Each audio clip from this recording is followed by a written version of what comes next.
Hi எல்லாருக்கும் welcome to சின்ன couples. இன்னைக்கு என்ன டாபிக்னு பாக்குறீங்களா? நீங்க எல்லாரும் கேள்விப்பட்ட மாதிரி குழந்தைய அழுறது. எல்லா நியூ மாம்ஸும் லைஃப்ல ஒரு டைம் ஆச்சு இந்த வாய்ஸை கேட்டிருப்பீங்க.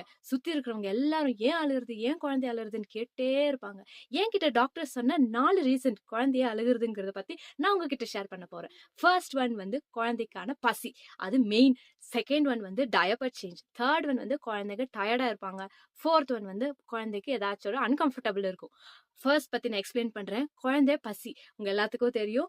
பாலுக்காக தான் அது அழுகும். ஓகே. செகண்ட் ஒன் வந்து டயப்பர் சேஞ்ச். அப்பப்போ செக் பண்ணுங்க. ரேஷஸ் இருந்தாலும் இருக்கலாம், சூடானாலுமே அது கொஞ்சம் அது இரிட்டேஷனாக இருக்கலாம், இல்ல அவங்க வந்து மோஷன் போயிருந்தாலுமே அழுவாங்க.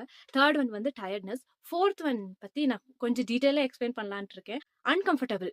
அன்கம்ஃபர்டபுள் எதுவா வேணா இருக்கலாம். குழந்தைக்கு ரொம்ப சில்லாவும் இருக்கலாம், குழந்தைக்கு ரொம்ப சூடா கூட இருக்கலாம். ஆனா ஒண்ணு மட்டும் புரிஞ்சுக்கோங்க. நான் எங்கேயோ ஒரு கோட்ஸ் படிச்சேன்.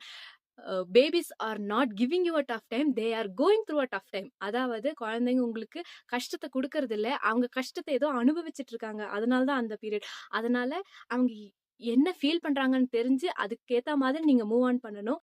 சரி, ஏதோ ஒண்ணு குழந்தை எப்படி சமாளிக்கிறதுன்னு பத்தி கேக்குறீங்களா?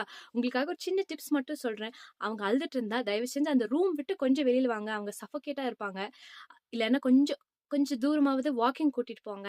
இல்லன்னா பேபி கேரியர் ஏதாவது இருந்துச்சுன்னா, அத வந்து உங்க பாடி டூ பாடி வந்து ஹக் பண்ணிக்கோங்க. அது அவங்களுக்கு ரொம்ப கம்ஃபர்டபுளா இருக்கும். இல்லன்னா கொஞ்சம் வார்ம் வாட்டர்ல அவங்கள குளிக்க வைங்க.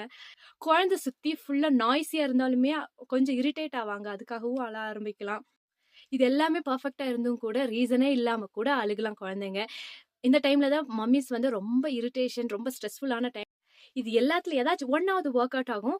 இது எல்லாத்தையும் தாண்டி நியூ மாம்ஸ் அடிக்கடி இந்த கோலிக் அட்டாக்ங்கிற வேர்ட ரிப்பீட்டடா கேட்டுட்டே இருப்பீங்க. அது என்னங்கிறத அடுத்த வீடியோல சொல்றேன். டாடா, பாய்.